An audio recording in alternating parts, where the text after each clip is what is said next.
Well, good day, everyone.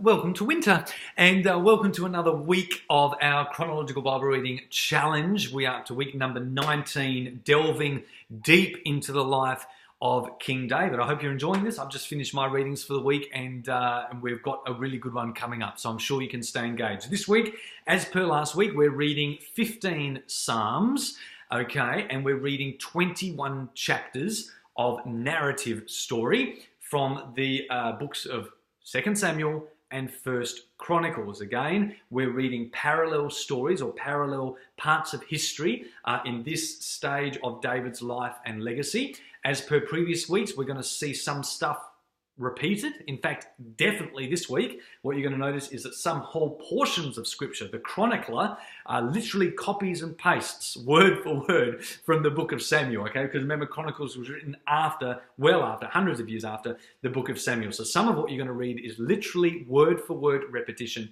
But what I want to bring your attention to this week is some of the differences in these two books. As I said, a bit like Matthew, Mark, and Luke and John, the Gospels, okay, all tell similar stories but add their different bent to it. So it is very much the case with the book of Samuel and the book of Chronicles, telling parallel stories but with a very different perspective because they have very different intentions in telling that story. I'm going to highlight some of them in just a moment. But there are two main things that happened this week that help us form the big picture view of the Scripture. Last week, King David is king of Israel, makes Jerusalem his capital, brings the Ark of the Covenant to Jerusalem. This week, we see David expressing a desire to build God a temple in Jerusalem. It's a big point in the plot, okay? To build God a temple. And secondly, we see the birth of David's son Solomon. And as you probably already know, those two things, the temple and Solomon, are very much linked. But here we have some of the differences between the books. Because when Samuel writes about Solomon, he tells us all about Solomon's birth through David's new wife, latest edition, whose name is Bathsheba. However, the book of Chronicles doesn't mention Bathsheba at all. The book of Chronicles mentions Solomon only in the context of him being David's successor and the one who will build the temple in his place. So, with that in mind, let's look at some of the differences again between Samuel and Chronicles. Here's how I'm understanding it.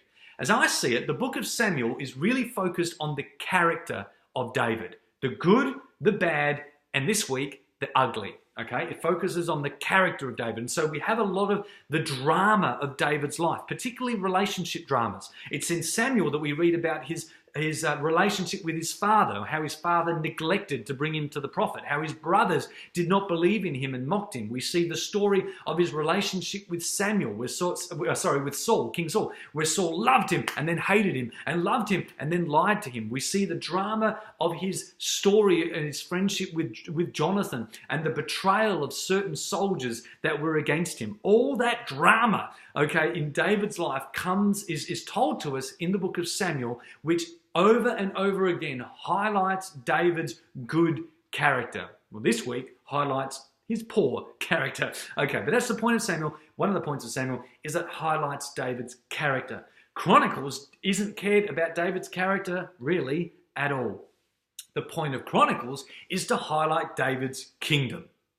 And so the book of Chronicles records almost none of the drama in David's life. It has lists, it has names, it has genealogies, it talks about the good stuff of David's reign, the sons that came after him, and paints the picture, as we've said before, of the hope of Israel into the future, who are hoping for another king to come in the line of David. So two differently written books with two different intentions. Samuel focusing on David's character, Chronicles focusing on David's kingdom.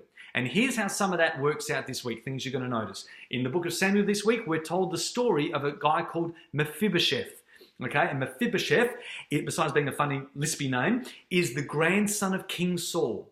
So again, we see this character in David of him honouring the legacy of King Saul and his mate Jonathan. Okay, he honours the line of King Saul. Chronicles doesn't mention that story at all. This week we're going to see the story of David's wife, Michal, one of his wives, who actually was King Saul's daughter, who mocks him when he brings the Ark of the Covenant back with extravagant worship. We see an interaction between him and his wife, and we read about how it seems because of that interaction and how she despised him in his heart, she becomes barren. Again, more drama with a lesson about honour and dishonour. Chronicles barely mentions that story at all. This week, we see the story of Bathsheba, and here's probably one of the big ones. You know this. You're going to read it, so I won't repeat it. But this, again, is a story that only comes up in the book of Samuel. And again, it is a story of honour and dishonour. And with dishonour, incidentally, it introduces us to the power of shame. In fact, one of the things you're going to see as you read David's Psalms this week, in one of the Psalms, it begins and ends with him saying, God, don't let me be put to shame.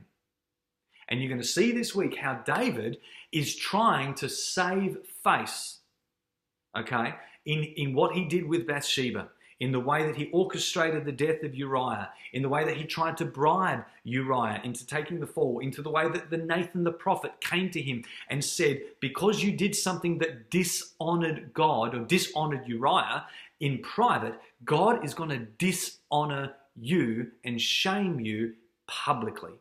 And so we see all that story, again, this theme this week, I want you to pick up on dishonour and honour. All of that is written by Samuel. None of that is written in the book of Chronicles. In fact, Bathsheba only gets a mention in one of the genealogies, and not even as Uriah's wife. The chronicler doesn't even tie her, okay, to being the wife of Uriah. When it mentions her in the genealogies, it calls her the daughter of somebody.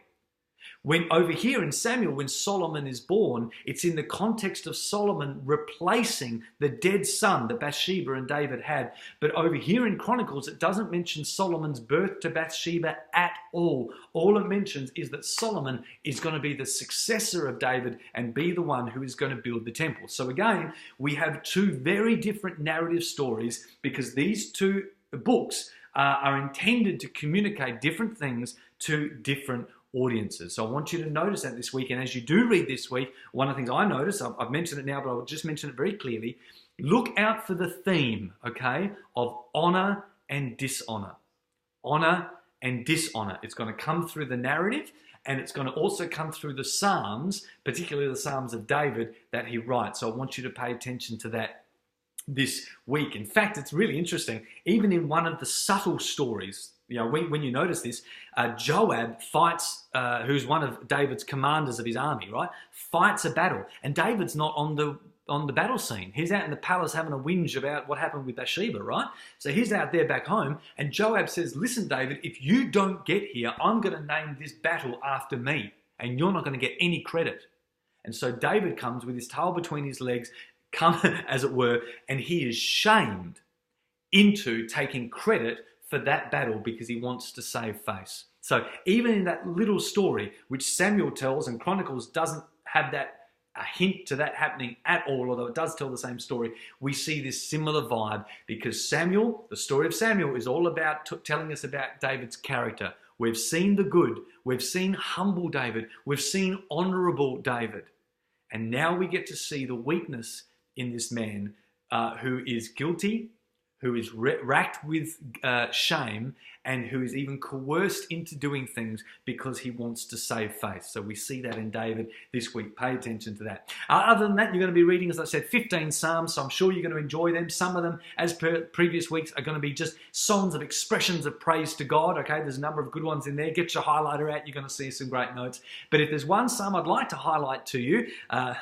this week, it is Psalm number 69. And the reason that jumped out at me is because it is quoted over and over again in the New Testament. Matthew, Mark, Luke, John, the book of Acts, the book of Romans quotes Psalm 69, talking about Jesus and the way that he suffered for us and suffered shame for us at the cross of Calvary.